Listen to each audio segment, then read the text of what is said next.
We are looking at the now structures below the corpus callosum.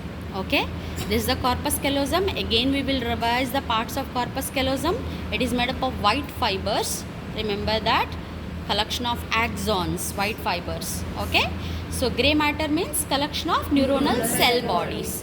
So this is collection of axons which forms the white matter, and we have rostrum, genu, body, splenium of corpus callosum.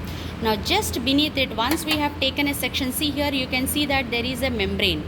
Okay, this membrane, what is this membrane called as? This is called as septum pelucidum. Okay, there is a septum beneath it. What is this septum called as? Septum pelucidum.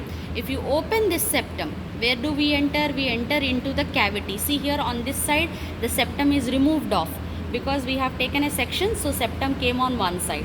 So other side septum is gone. So we enter inside, we will enter into, once we remove the septum, we enter into a cavity. This cavity is the lateral ventricle. Okay, so we have cavity. You can see that once we keep our finger, it is entering forwards. So this is called as anterior horn of the lateral ventricle.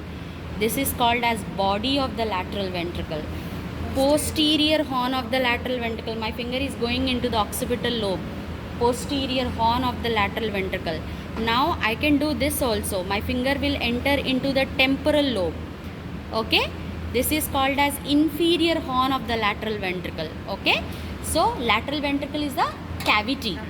Okay, now cavity has got horns. What are the horns? Anterior horn, body, posterior horn which enters into occipital pole, and inferior horn. See, my finger is coming forwards into the cavity of the temporal lobe.